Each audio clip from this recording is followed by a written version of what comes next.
Hi, I'm John Stanley, designer at Criterion Games. Hi, I'm Rob Weil, producer at Criterion Games, and you're about to experience Star Wars Battlefront 2, Starfighter Assault. As the Star Destroyer docking repairs the ship, take out those defenses. Starfighter Assault is set across all areas of Star Wars. So we've got the prequel trilogy, we've got the new trilogy, and as you can see from Fondor here, we're in the original trilogy. In Starfighter Assault, we've got 24 players, and that's 12 players a side. And having that amount of players in there as well means that we've got no empty space. We've got our AI in there as well, so you should always feel like there's somewhere to tackle, someone who's always in your kind of periphery of going, okay, I'm going to go chase that guy now, I'm going to go take that guy down. Playing as the Rebels, Phase 1, it's all about destroying the Imperial defences. So coming in, the Imperials can see that the Rebels are trying to mount an attack, and they send out 2 of their big capital ships, their Imperial light cruisers, as you can see here. Big ships that you want to try and get in and deliver as much damage as possible. And new to Starfighter Assault is class-based gameplay. We've got our classes here for the Rebels, so you can see we've got our fighter class, which is the X-Wing, and then we've got our interceptor class, which is the A-Wing, and then we've got our bomber class, which is the classic Y-Wing. For each one of our ships, we've got different star cards, and that's all about making it feel like your ship. You're customizing the ship to make it feel exactly like how you want it to. But we'll speak a bit more about that in a minute. Starting out here is the A-Wing coming in. We've got these kind of defensive turrets, these cinder turrets, and so the A-Wing is actually a really good choice for that. You can get in quite quickly, get in between the laser fire of the turrets and take them out. Okay, so now we're focusing our attentions on the light cruiser, trying to deal as much damage as possible there. It's quite great actually to get in from behind, because then you're going to try and avoid some of that laser fire that's coming off the light cruiser itself. So as you can see here, Rob's actually now shooting one of the Imperial light cruisers. That's made the marker go yellow. That's sending a message to all the other players within the flight to go and attack this now. If you attack this now, you're going to get that additional damage bonus. So what we've really tried to do in Starfighter Assault is make sure there's a varied amount of play so that it caters to all play styles. So we've got a couple of different ways you can actually play, especially when you're attacking. And so here you could either try and focus on the objective, maybe you're an objective player. Maybe you're somebody who's all about having the most kills possible within the match and you're all about dogfighting. Or maybe you're somebody who's about protecting, so maybe you're going to want to protect those AI guys, those AI Y-Wings that are coming in. There's a good varied amount of different play styles, and you can pick any one. So now we're coming up for our trench run style tunnel, and the objective here is for the Rebels that they want to come in and take out these shield generators. The shield generators, as it kind of says in the name, they're shielding the whole dock. And the idea is that the Rebels want to take these down, so that's going to make the Star Destroyer susceptible to being attacked. The wiring for the Rebels is really great because for this particular map here, we're attacking as the Rebels, so it's going to be all about trying to deliver as much damage as possible to those objectives, and the wiring is definitely the ship to do that in. So now we're on Phase 3, and the idea is that we're going to take down these couplings. The reason why we're taking down these couplings is because there's one last shield active over the Star Destroyer. We need to take down these couplings. It's going to stop all power going to the Star Destroyer. It's going to make the core underneath vulnerable so we can get in, take out that core, and hopefully blow the whole Star Destroyer up. And so all of our ships within Starfighter Assault, you'll be able to jump into the cockpit. So it's really kind of get you into the action here. So this is really great, this phase actually, because it's really, really tight dogfighting play. So you can see that you're trying to get in and amongst the clamps, you know, avoiding not only starfighters, but the actual clamps themselves. And some great piloting here by Rob. Just managed to weave his way in and out.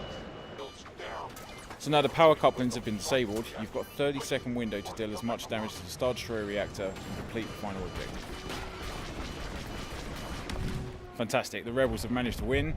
They've taken down the Star Destroyer and won the round. We have faced a considerable setback this day. Okay, so now we're loading into the Empire. And so this is really great actually. So this screen here just shows you who you're going to be spawning in with. They're the guys that you're going to be flying in, and they are your flight. That is you and your flight teammates. The first phase here for Fondor is that as the defenders, which are the Imperials are trying to stop the Rebels from actually attacking and taking down the Star Destroyer. So what they do to start off with is send out 2 of their Imperial light cruisers. So Rob's coming in as the Interceptor now. That's going to be perfect for getting in and taking down some of those Rebel scum. This is a anti-starfighter ship. You're going to want to use this to take down any other starfighter that's in your way. So they're a lot more agile, they're a lot quicker, and because of this, they're going to have a little less health. And so to try and keep the other players in mind, other players in your flight in mind, we always have these little yellow icons which are kind of clamped around the edge of the screen. So at any time you can go in the direction of where your other flight members are, so you can meet up with those guys. We've just made sure that we've got loads of different variation in play. So as you can see out here, we've got some wider open space for dogfighting, got some tighter spaces in the tunnel there, and then we've got kind of more obstacle-based spaces as well around the Star Destroyer and around the planets. So it just really allows for a big breadth of dogfighting gameplay. For each one of our ships, we've got different star cards, and that's per class as well. What's really great about these star cards is you're going to be able to equip them and kind of really make the Starfighter your own Starfighter. We're going to have that kind of feel and progression of you are the ace pilot, and you know this is your ship. This is how you're going to customize your ship. So whether you want to play maybe a bit more defensively or maybe a bit more, you know, for attack purposes, those star cards will allow you to do that. And so with star cards, you can either select them at the start of the match, as you can see, or you can even equip them before the match as well. So maybe you want to set your load out, and maybe you want to make sure that your Starfighter is just the way you like it before you even go into the match. But of course, you can then change the star cards if you then die and you're back on the spawn screen as well. So if we just look at the top of the screen, that's where we represent what's going on for health for each side. So if you look at the blue side at the moment, because we're the defenders, we are the Imperials, that's the amount of health left on each of the objectives. So the Imperials, it's imperative for them, they want to make sure that there's as much health left on those objectives as possible. The red side of the bar at the moment for the defenders, for the Imperials, is the amount of reinforcements that the rebels have got left. So it's all about the Imperials getting in, taking down as many of those rebels as possible. And so if they manage to take down the amount of reinforcements that are currently there for the rebels, they could win in phase 1, phase 2 or phase 3. At Criterion with our heritage, what we're all about is vehicle feel. So we always start with our vehicles first. We've actually made sure that our controls reflect the kind of class of ship that you're currently in. And so you can see here as we're in the fighter class, it's going to be quite standard controls. You're going to get in, it's going to be quite easy to maneuver. You know, your speed's going to be pretty much normal. You're going to be able to, your roll rates are going to be kind of normal as well. But then if you were to jump into something like the TIE Interceptor, you're going to be going a bit faster, your turning rate is going to be quicker. It's going to allow you to be more nimble because, you know, you haven't got as much health there, so you're going to be wanting to get in and out quite quickly. And if we go on something more like the bomber class, you're going to be a bit slower and your turn rate is going to be a bit less, but that's amplified by the fact that you've got a fantastic amount of firepower, so you can really actually get in there and take down some of the bigger objectives. Just as in the Galactic Assault, we've also got classic icons such as Boba Fett's Slave 1, as you can see here, just entered the scene. And he's got some really great weapons actually. So you can see his seismic charge there, which you can drop, and anyone caught in that radius is going to get obliterated.